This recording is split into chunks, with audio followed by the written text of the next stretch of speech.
Esperamos que esse livro traga novos conhecimentos para você.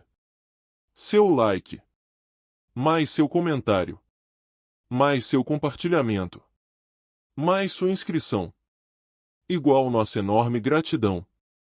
Não são as perdas nem as quedas que podem fazer fracassar nossas vidas, senão a falta de coragem para levantar e seguir em frente. Samael a 1 Veor. O quinto dos 7, Samael. Com o maior prazer, vou ministrar uma cátedra de caráter esotérico e transcendental. Antes de tudo, é conveniente sabermos o motivo pelo qual estamos reunidos e o que ocasionou esta reunião. Inegavelmente, existem em vocês inquietudes iguais às minhas, e assim, vocês estão aqui para ouvir-me e estou para falar para todos. Antes de tudo, temos que compreender a necessidade de nos entendermos, reciprocamente, já que, juntos, vamos inquirir, buscar, indagar e procurar saber qual é, realmente, o propósito da nossa existência. É indispensável sabermos de onde viemos, para onde vamos, por que e para que estamos aqui. Viver por viver, trabalhar para comer, comer para existir, não podem ser, verdadeiramente, os únicos objetivos da vida. Indubitavelmente, temos que decifrar o enigma de nossas existências, precisamos entender o sentido de nossas vidas. Nosso movimento gnóstico internacional tem 5 milhões de pessoas e se encontra estabelecido em todo o hemisfério oriental. Em breve, conquistaremos a Europa, o Oriente Médio e todo o continente asiático. Formamos uma organização esotérica cristã que tem um só motivo, a autorrealização íntima do ser. Por isso é chegada a hora de sabermos quem somos. O corpo físico não é tudo, mesmo quando vemos o organismo físico de qualquer pessoa, não significa que conhecemos, realmente, o seu ser. O organismo é composto de órgãos, os órgãos, de células, as células, de moléculas, e as moléculas, de átomos. Se fracionarmos qualquer átomo, liberaremos energia. Em última síntese, o organismo humano é composto por diversos tipos e subtipos de energia. Einstein afirmou: energia é igual a massa, multiplicada pela velocidade da luz ao quadrado. A massa se transforma em energia, e a energia se transforma em massa. Em síntese, diremos que a vida é formada por energia, determinada por antigas ondulações vibratórias, geradora de novas frequências oscilatórias. Os cientistas podem conhecer a mecânica da célula viva, porém nada sabem acerca do fundo vital. Em nome da verdade, diremos que os cientistas são capazes de fabricar poderosos foguetes que viajam à Lua, enormes barcos e bombas atômicas. Contudo, até agora, não foram capazes de criar um germe vegetal que pudesse se desenvolver. Os cientistas continuarão a fazer inseminações artificiais e a manipular muitos experimentos com zoospermas e com óvulos, gerando bebês de proveta. É inquestionável que qualquer espermatozoide unido a um óvulo pode originar, em circunstâncias favoráveis, uma célula germinal, a célula-mãe, que possui todas as possibilidades de desenvolvimento. Através dessas experiências podem nascer os filhos de laboratório e disso não duvidamos. Não obstante, em que pesem todos esses avanços, isso não quer dizer, de modo algum, que os cientistas resolveram o problema da vida e da morte. Se colocássemos as substâncias químicas de um zoosperma e de um óvulo sobre uma mesa de laboratório, para serem manipulados, estou seguro de que os cientistas poderiam, perfeitamente, elaborar um zoosperma masculino e um óvulo feminino, torná-los semelhantes aos elementos naturais. Não obstante, também estou absolutamente convicto de que, jamais, tais gametas artificiais poderiam gerar um novo organismo humano. Dom Alfonso Herrera, um dos maiores luminares do nosso querido México, conseguiu construir uma célula artificial. Ele foi o autor da teoria da plasmogenia, que originou uma célula muito parecida com a célula natural. Apesar de sua criação, aquela célula nunca teve vida, foi sempre uma célula sem vida. É desse modo que os cientistas brincam com a mecânica dos fenômenos, com as criações da natureza, sendo incapazes de criar uma simples semente vegetal que possa germinar.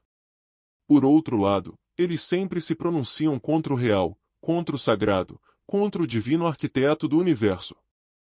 É muito fácil se pronunciar contra o Logos, é facílimo alguém negar o divino arquiteto, porém demonstrar suas convicções e suas negações é tão difícil que, até agora, não apareceu sobre a face da Terra um só cientista capaz de criar uma semente artificial, mesmo da mais insignificante erva, com possibilidade de germinação.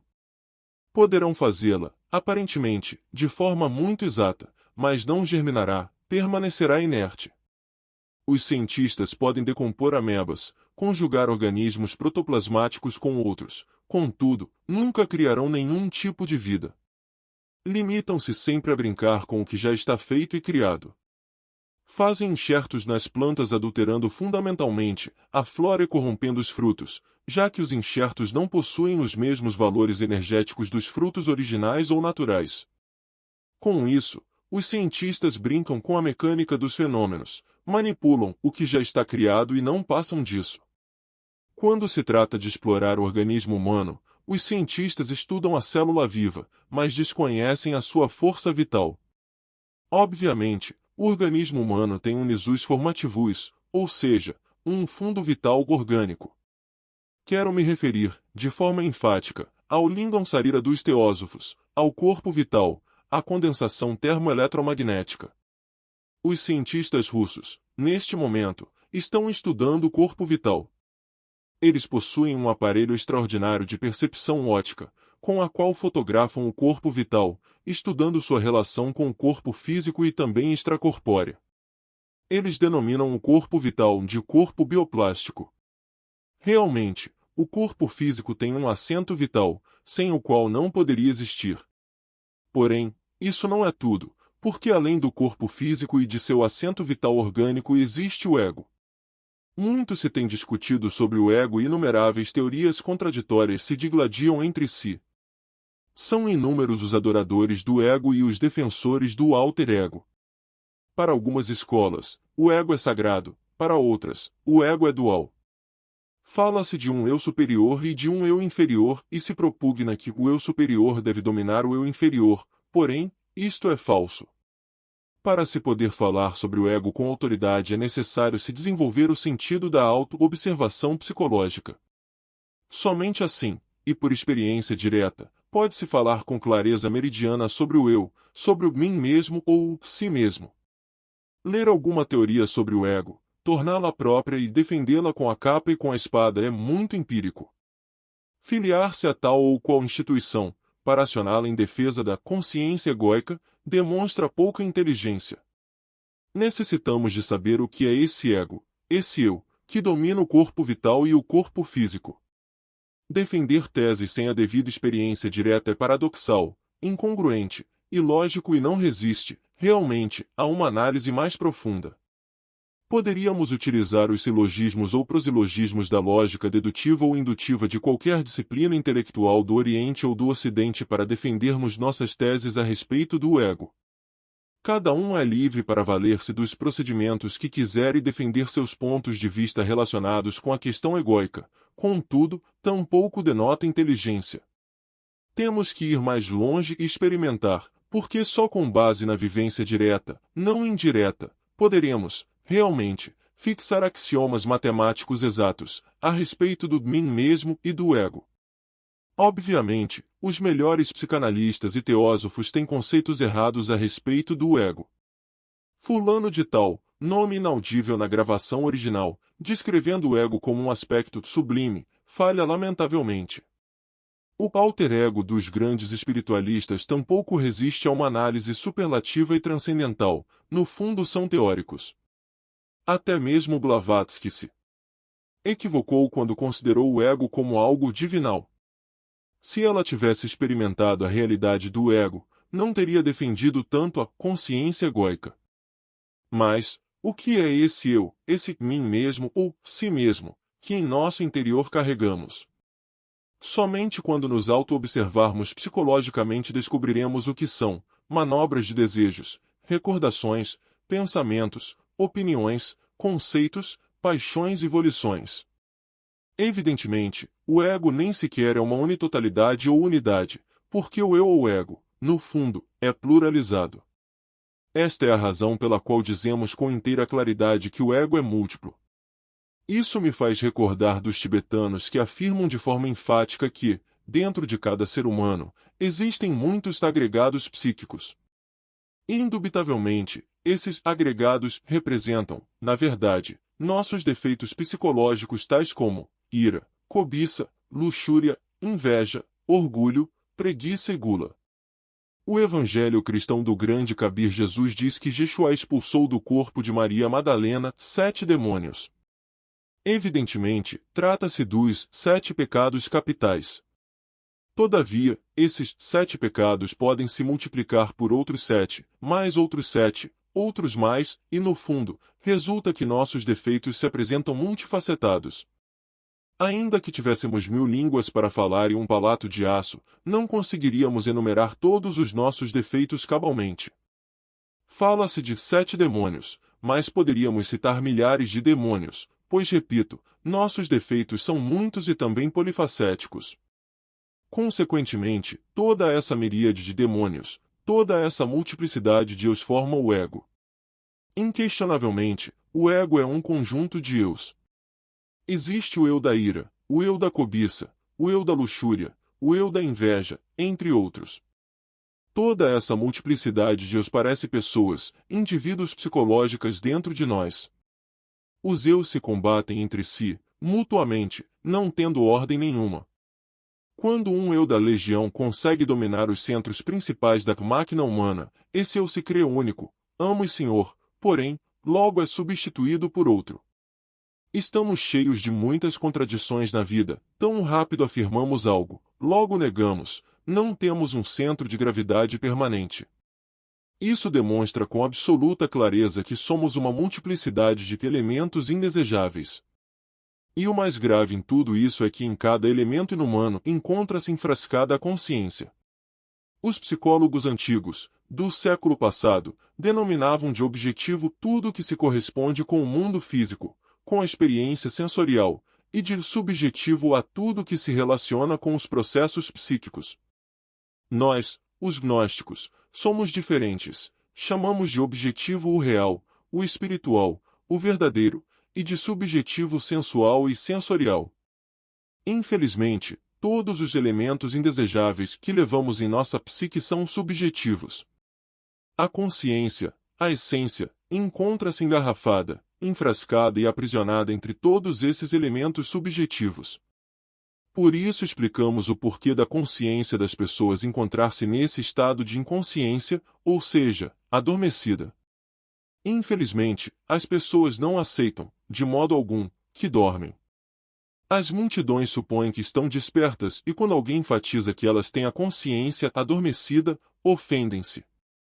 Se as pessoas tivessem a consciência desperta, poderiam ver, ouvir, tocar e apalpar as grandes realidades dos mundos superiores. No entanto, as pessoas dormem e têm a consciência mergulhada em sonhos. Despertar é indispensável, urgente e inadiável. Todos os que estão aqui presentes dormem, estão adormecidos e nunca viram o mundo como ele é realmente. Vocês sonham com um mundo que não conhecem, veem o mundo com a consciência onírica. Jamais viram a Terra como é realmente e acreditam que conhecem o planeta, mas não o conhecem. Vou mais adiante e digo seguramente que ninguém conhece um só fio do próprio cabelo. Pergunto a qualquer homem aqui presente, quantos átomos tem um fio do bigode e quem poderia me dar uma resposta matematicamente exata? Quem poderia ir ao quadro negro para demonstrar a soma total desses átomos em uma equação aritmética, ou fazer uma premissa que conduza a um silogismo exato? Estou seguro de que isto não é possível. A consciência de todos vocês, aqui presentes, está adormecida. Quem de vocês alguma vez vivenciou a verdade? Quem conhece a verdade? Quando a Jesus, o Cristo, foi perguntado, o que é a verdade, Jesus guardou silêncio. Quando fizeram a mesma pergunta a Gautama Sakyamuni, Buda deu as costas e se retirou. A verdade é o desconhecido de instante a instante, de momento a momento. Somente com a morte do ego se desperta a consciência. Através da consciência desperta podemos experimentar o real, isso que não é do tempo, que está mais além do corpo, dos afetos, da mente, a verdade. Enquanto não experimentarmos a verdade, nada saberemos sobre os mistérios da vida e da morte. Seria impossível experimentarmos o real antes de despertarmos a consciência, sem que antes extraíssemos a consciência do meio de todos esses elementos indesejáveis que formam o ego. Quando destruirmos os diversos elementos inumanos e subjetivos que formam o eu da psicologia experimental, a consciência será livre e soberana.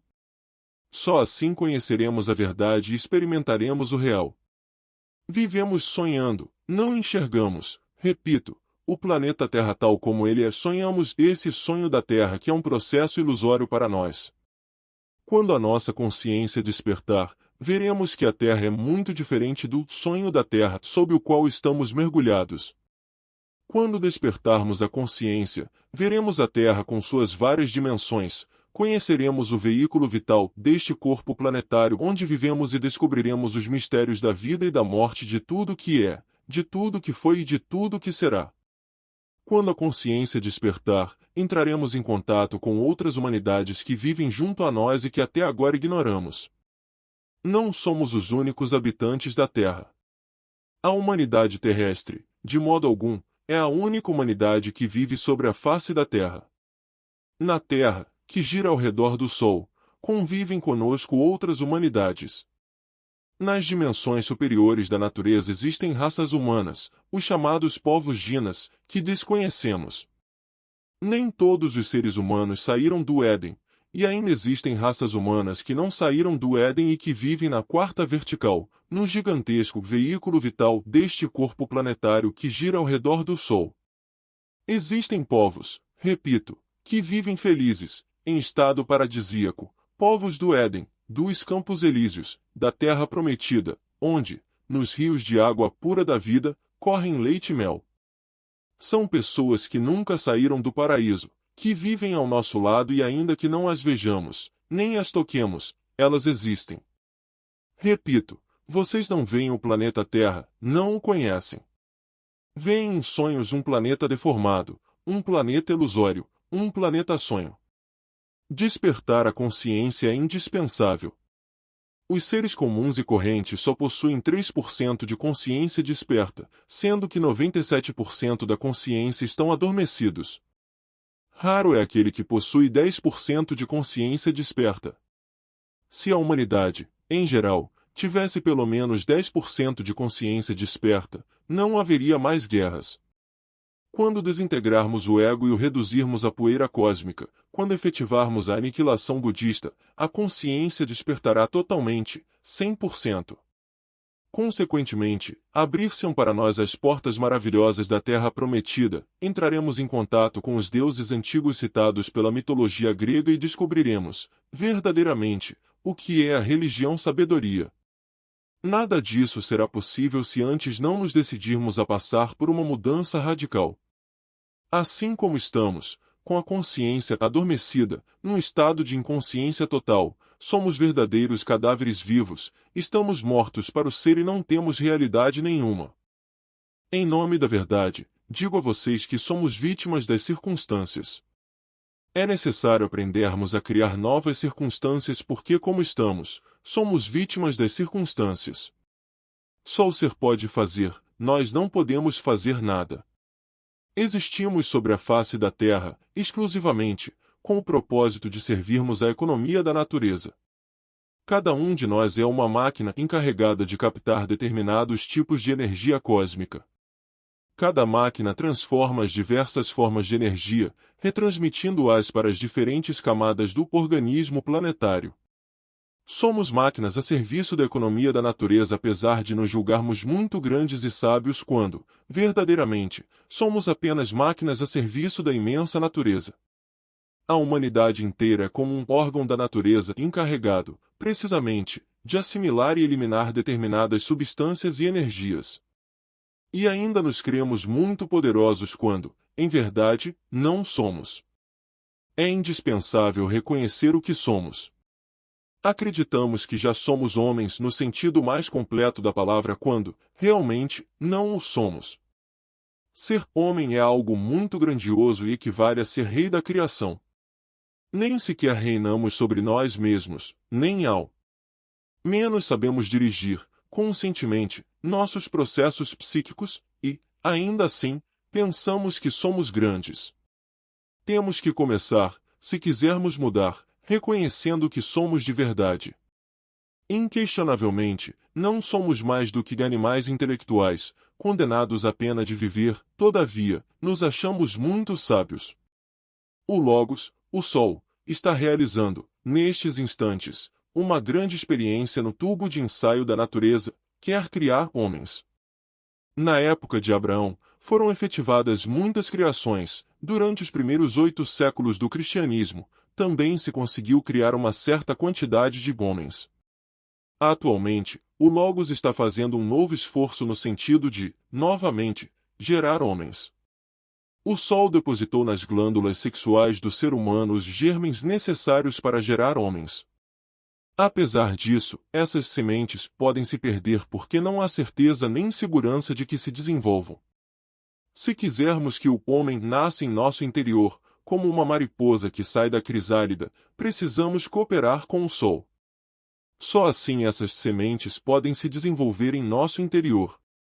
Obviamente, é necessário um terreno adequado para o desenvolvimento das sementes do homem, necessita-se da disponibilidade ao homem.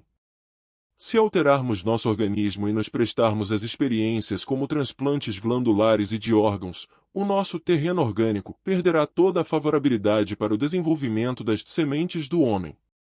No passado existiu uma raça humana, da era primária ou secundária, que estabeleceu uma ditadura política, de forma definitiva. Os ditadores proibiram tudo que se relacionasse com questões religiosas, posto que a religião atrapalhava seus fins políticos. A livre iniciativa foi eliminada e, como consequência, a inteligência começou a degenerar-se. Aquela raça se entregou a toda a classe de experiências com glândulas e transplantes. Com o tempo, começou a degenerar-se, alterando fundamentalmente a morfologia, intensificando os processos degenerativos cada vez mais, a ponto de diminuírem de estatura com o passar dos séculos. Passaram-se muitos milhões de anos e a evolução foi se tornando cada vez mais atroz, terminando num círculo mecânico horrível, nefasto. Aquela raça, agora degenerada, ainda vive sobre a face da Terra, refiro-me, enfaticamente, às formigas, raça humana que se degenerou. Não estou afirmando isto de forma dogmática, como supõem algumas pessoas neste auditório. Quem desenvolveu as faculdades superlativas e transcendentais do ser, quem dominou completamente os legominismos do grande avatar, Ashiata Shiema, aquele que despertou a consciência superlativa e transcendental e que também eliminou o ego, pode estudar as tabuletas acásticas da natureza e verificar, por si mesmo, de forma direta, e não indiretamente, o que aqui estamos afirmando, categoricamente. Discordar por discordar, criar antíteses argumentais com o propósito de desacreditar as afirmações que fizemos resulta muito superficial e sem base, principalmente quando não se experimentaram os legominismos de Ashiata Shiema. Por conseguinte, se não cooperarmos com as experiências solares, será impossível que as sementes do homem se desenvolvam em nosso interior. Existem apenas os germes para obtermos o corpo astral, o corpo mental e o corpo da vontade consciente ainda não construídos pelos seres humanos. Sem dúvida, os teosofistas, os pseudo-rosacrucianos, os iógicos, os aquarianistas, entre outros, creem que possuem todos esses corpos e muito mais, acreditam possuírem o septenário teosófico, creem que são homens íntegros e unitotais, que caminham para serem deuses inefáveis, ainda que vivam se embriagando nos botequins. A crua realidade de tudo isso é que, ou colaboramos ou não, com o Sol. Precisamos dissolver o ego animal e criar os corpos existenciais superiores do ser. Necessitamos da sexualidade transcendental para aprendermos a manejar o mercúrio da filosofia secreta. Precisamos entrar na verdadeira senda da regeneração sexual, porque os degenerados da infrassexualidade, os fornicários, os adúlteros, os homossexuais e as lésbicas são sementes podres das quais nunca pode nascer um homem, desses tipos degenerados só nascem larvas. Ou nos regeneramos ou marcharemos em forma descendente, involutivamente, rumo aos mundos infernais. Estamos diante do dilema da filosofia de ser ou não ser. Este não é momento para palavreado inútil, insubstancial e ambíguo. Não é hora para nos deleitarmos com os sofismas de distração. Encontramo-nos num momento terrível, de definição, ou nos transformamos em homens ou evoluiremos nas entranhas da terra. Vocês poderiam me perguntar o seguinte: com que autoridade afirma estas coisas tão categoricamente? Em que se baseiam suas afirmações? Em nome da verdade, devo dizer-lhes, gostem ou não, acreditem ou não, que sou o quinto dos 7, sou Samael, o regente de Marte. Não me importa se vocês creem ou não. Nos tempos de Jesus, também rejeitaram o grande Kabir, e nunca acreditaram nos mestres que vieram à Terra, em nenhum avatar. Por isso, não posso esperar que creiam em mim. Não acreditaram em Buda, que foi envenenado, não creram em Milarepa, que também foi envenenado, não acreditaram em Jesus de Nazaré, que foi crucificado, não creram em Apolônio de Tiana, que foi condenado a morrer num horrível cárcere de Roma. Eis a razão de falarmos que a humanidade odeia os profetas, e por isso, sei que vocês não creem e não admitem, de jeito nenhum, que meu ser seja um avatar. Não obstante, digo que sei, tenho coragem para dizê-lo tanto para os que creem, quanto para os que não creem. Todos os seres que povoam a face da terra não são homens, e sim animais ou bestas, porque comem, dormem e vivem como os animais. Enquanto não nos decidirmos a criar os corpos existenciais superiores do ser, continuaremos sendo bestas.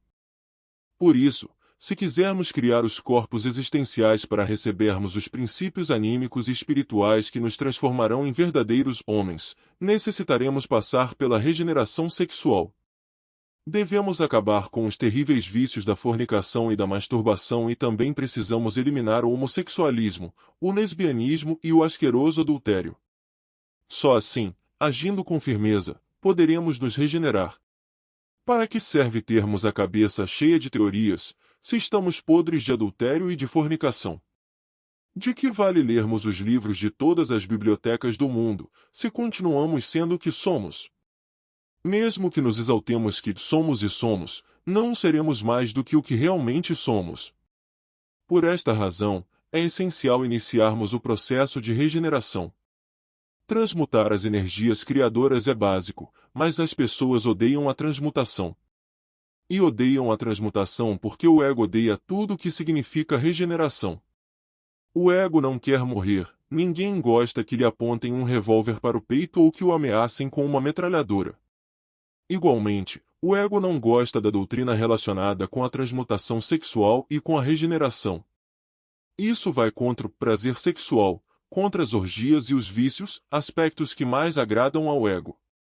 Sendo assim, temos duas alternativas, ou nos regeneramos ou pereceremos.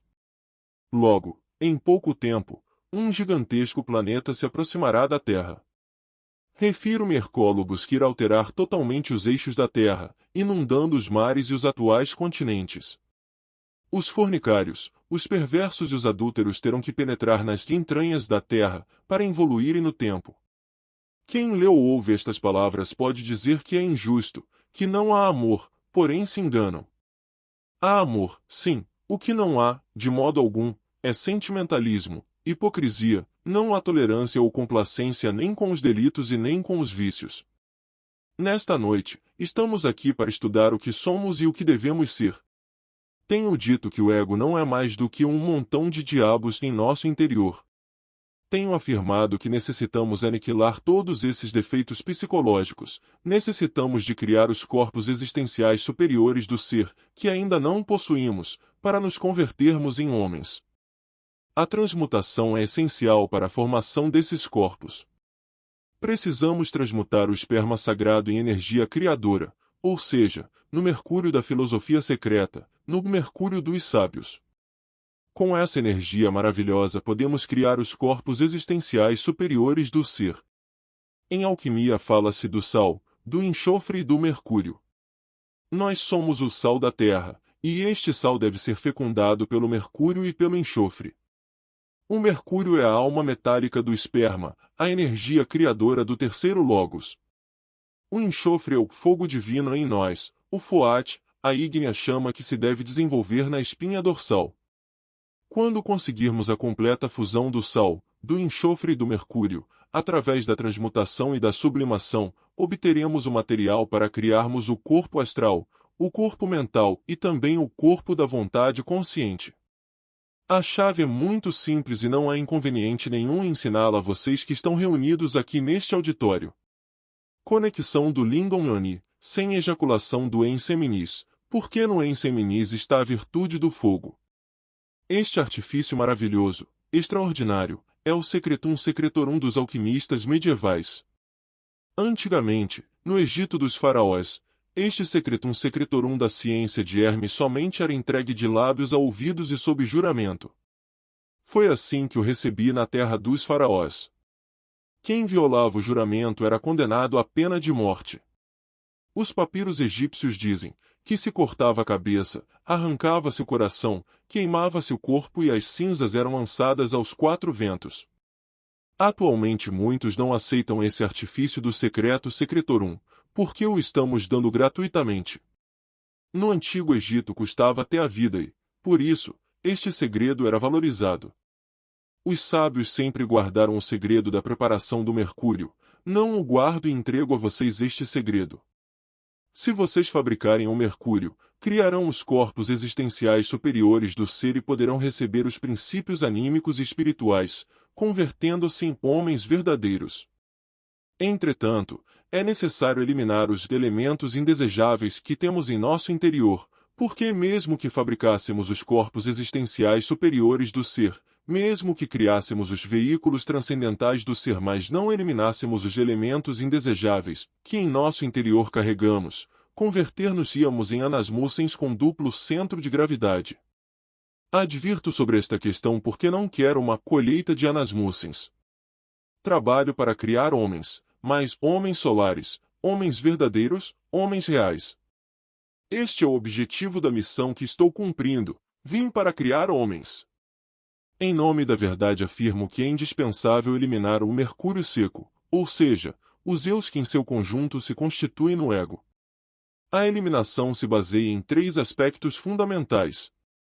Precisamos desenvolver o sentido da autoobservação psicológica. No terreno da vida prática, na relação com nossos amigos e com as pessoas com quem trabalhamos, os defeitos que temos escondidos aparecem espontaneamente. Se estivermos em estado de alerta percepção, alerta novidade, eles serão descobertos. Defeito descoberto deve ser estudado, analisado e compreendido. Não obstante, a compreensão não é tudo. Necessitamos de matá-los, dissolvê-los, eliminar cada um desses defeitos. Faz-se indispensável eliminarmos o defeito que já foi previamente compreendido. A mente, por si mesma, não pode alterar, fundamentalmente, nenhum defeito. A mente poderá rotulá-los com diversos nomes, passá-los de um nível para outro, escondê-los em si mesmos e dos demais, justificá-los ou condená-los, porém, nunca poderá alterá-los radicalmente. Se quisermos a eliminação, faz-se necessário um poder superior à mente. Felizmente esse poder existe latente em cada um de nós. Quero referir-me enfaticamente a Devi Kundalini Shakti, a serpente ígnea de nossos mágicos poderes, Tonantzin, Isis, Reia, Cibeles, Adonia, Insoberta, Deus-Mãe. Só implorando a ajuda de Devi Kundalini Shakti, somente suplicando a Isis Adonis que elimine de nossa psique cada defeito descoberto e compreendido, conseguiremos a sua desintegração total. Assim, é chegada a hora de eliminarmos nossos defeitos. Se fabricássemos os corpos existenciais superiores do ser e nos transformássemos em homens, mas se não eliminássemos da nossa psique os defeitos psicológicos, fracassaríamos e converter-nos-íamos, lamentavelmente, em abortos da mãe cósmica, em fracassados, em anasmussens, com um duplo centro de gravidade. Um anasmussen tem duas personalidades interiores, uma divina e outra tenebrosa. Todo anasmussen deve, necessariamente, involuir nas entranhas da Terra até se transformar em poeira cósmica. Nós não queremos de forma alguma uma colheita de anasmussens. O trabalho precisa ser completo, deve-se trabalhar na nona esfera para criar os corpos existenciais superiores do ser, também se deve eliminar o ego animal e, por último, levantar bem alto a nossa tocha, sacrificando-nos pelos outros, iluminando seus caminhos. Dessa forma efetivaríamos em nosso interior uma transformação total. Somente assim nasceria em nós o homem e assim estaríamos, verdadeiramente, salvos. Mas, atualmente, o animal intelectual pensa que sabe tudo, quando realmente nada sabe. Falando em linguagem socrática, diremos que as pessoas não somente ignoram, como desconhecem que ignoram. Não somente não sabem, como nem sequer sabem que desconhecem. Um códice antigo diz: os deuses criaram os homens de madeira e, depois de tê-los criados, uniram-nos à divindade. Por outro lado, enfatiza, nem todos os homens conseguiram unir-se à divindade. Portanto, temos que criar homens, mas é necessário que os homens se integrem à divindade, porque os anasmussen são, precisamente, a resultante de não se haver dissolvido o ego, de não se haver conseguido a integração com o divinal. Para chegarmos à estatura de um super-homem é necessário nos integrarmos com o real, com a divindade. Primeiro cria-se o homem e depois o super-homem, que está além do bem e do mal. O super-homem é o Cristo vermelho, revolucionário, rebelde, terrível. O super-homem está acima dos códigos morais rançosos e torpes, mais além das teorias de evolução e involução e de tudo que foi escrito em matéria de teosofismo, falso rosacrucianismo barato, falsa yoga, espiritismo.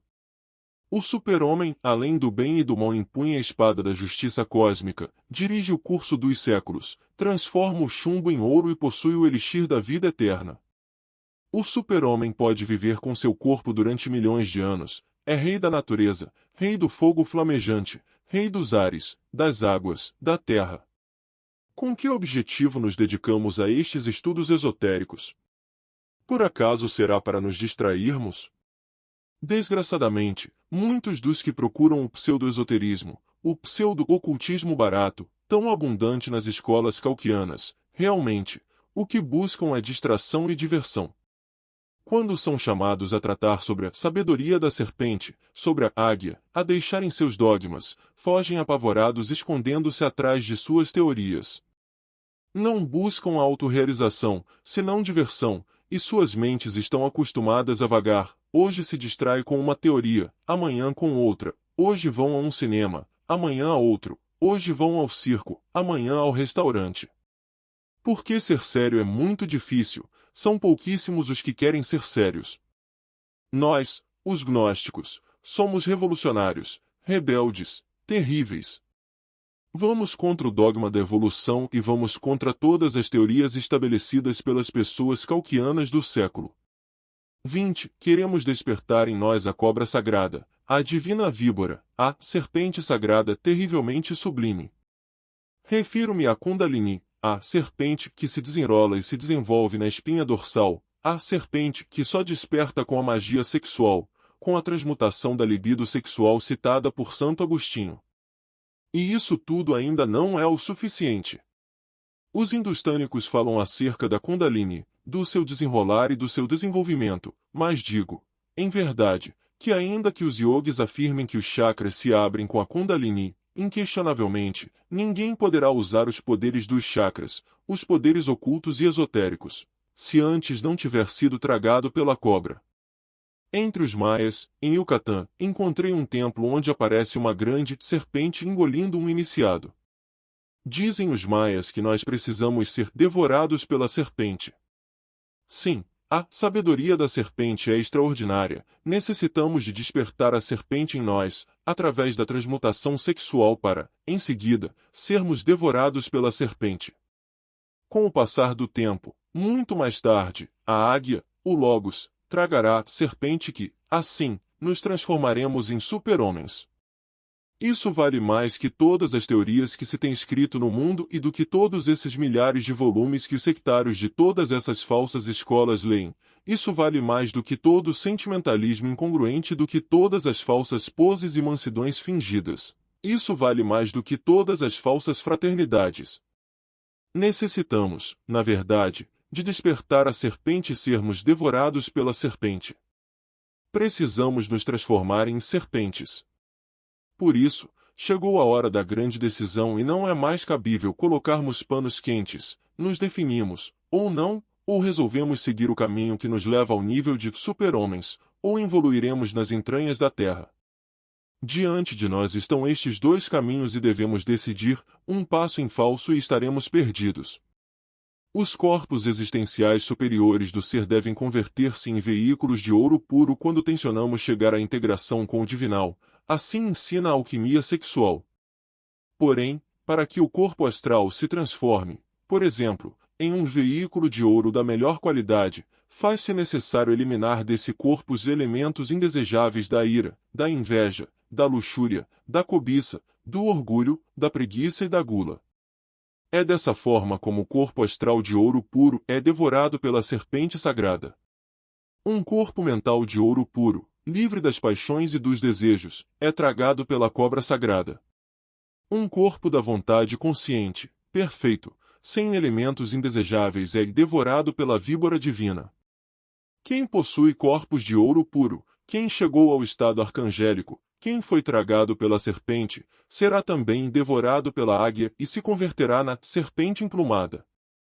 Como Quetzalcoatl, como Manco Cápac, no Peru dos Incas, como Hermes Trismegisto, o 3 vezes grande deus Ibis de Tot, no Egito dos faraós.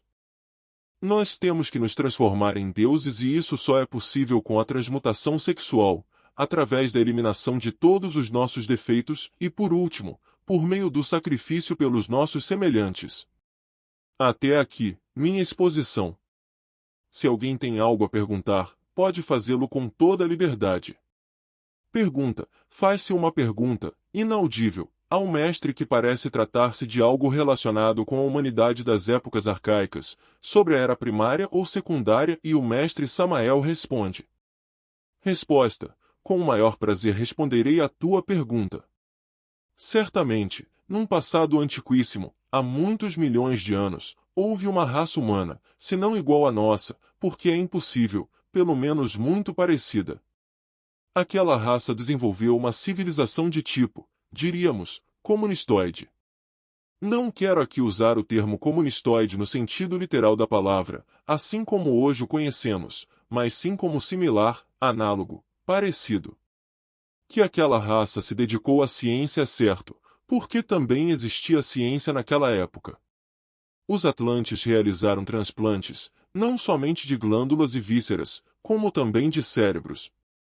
Assim, os transplantes não são de agora. Todavia, por causa de todas essas experiências, os atlantes se degeneraram, tiveram sua morfologia alterada fundamentalmente, através de milhares de anos, evoluíram até o estado atual em que se encontram, refiro-me, claramente, às formigas. Ao observarmos um formigueiro nos maravilhamos ao vermos a ordem formidável de suas construções, palácios, resultado de um grande esforço. Indiscutivelmente, no começo, foram necessárias verdadeiras ditaduras para estabelecer a disciplina, mas com o tempo os movimentos se tornaram mecânicos e passaram de pais para filhos e ainda continuam assim em qualquer formigueiro. Se acabássemos com a iniciativa individual, se continuássemos com os transplantes glandulares de forma contínua, a mesma desgraça nos alcançaria. Afortunadamente, no nosso caso concreto, uma grande catástrofe impedirá que sigamos o processo das formigas e das abelhas, que resultaram de experiências similares. Como sabemos, logo haverá uma grande catástrofe. Isso é um fato inegável, pois todos os astrônomos do mundo, embora não o divulguem, já sabem que o planeta Hercólogo se aproxima e que alterará os eixos da Terra. Os astrônomos se calam e não são autorizados a falar para não promoverem psicose coletiva. Até aqui, minha resposta. Alguma outra pergunta? Pergunta inaudível, mas que se relaciona ao que o mestre disse na conferência sobre a morte do ego. Resposta: obviamente, a eliminação do ego tem 3 fatores bem definidos. Recordem que, durante as guerras, os espiões primeiro são descobertos, depois julgados e finalmente levados ao paredão de fuzilamento. Igualmente, devemos proceder também com os eus ou elementos inumanos que carregamos no nosso interior. Primeiro, temos que descobri-los com a auto-observação psicológica. Depois, temos que compreendê-los, e isso se faz através de profunda meditação, através da auto-reflexão do ser.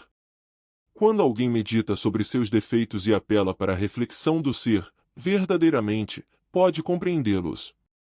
Não estou falando de meditações complexas e difíceis, estou falando de meditações naturais, a exemplo de quando alguém descobre que tem o defeito do ciúme. Primeiramente, constata que tem o eu do ciúme, depois, entrega-se à meditação para compreendê-lo, para depois chegar à conclusão de que tal defeito é absurdo. A eliminação é a última etapa. Para a eliminação do defeito devemos apelar para Devi Kundalini Shakti, a serpente ígnea de nossos mágicos poderes, isso quando, realmente, queremos desintegrar o defeito que foi previamente compreendido em todos os níveis da mente. Isso é o que tenho falado e repetido, esses 3 fatores básicos. Através dos 3 fatores destruiremos, reduziremos a cinzas e a poeira cósmica o ego. Com isso, libertaremos a consciência, despertaremos, experimentaremos a verdade e nos iluminaremos totalmente, isso é tudo. Recomendo a todos os presentes que leiam meu livro Psicologia Revolucionária. Estou preparando outro livro, que logo estará nas livrarias. Refiro-me à obra intitulada A Grande Rebelião, que se seguirá à edição de Psicologia Revolucionária. Logo vocês poderão adquiri-las. Alguém mais tem algo a dizer? Que o faça com a mais completa liberdade. Pergunta. Outra pergunta inaudível, relacionada com a conferência sobre o quinto dos 7. Resposta. Em nome da verdade devo dizer o seguinte. O primeiro anjo é o regente da lua e se chama Gabriel. O segundo anjo é Rafael, o espírito planetário de Mercúrio. O terceiro, Uriel, o regente de Vênus. O quarto, Miguel, o regente do Sol. O quinto, Samael, minha monada, que se encontra localizada no centro de gravidade do planeta Marte, sou seu Dhyani Bodhisattva Samael. O sexto, Zachariel, o regente de Júpiter. E o sétimo é Orifiel, o regente de Saturno. Estes são os 7, diante do Cordeiro. Nada mais tenho a acrescentar. Alguém tem algo mais a perguntar? Não fiquem com nenhuma dúvida, todos têm o direito de perguntar e quem não estiver de acordo tem o direito de discordar. Aqui temos uma tribuna para que todos possam falar. Bem, como não escutamos ninguém mais perguntando, creio que daremos por encerrada esta conferência.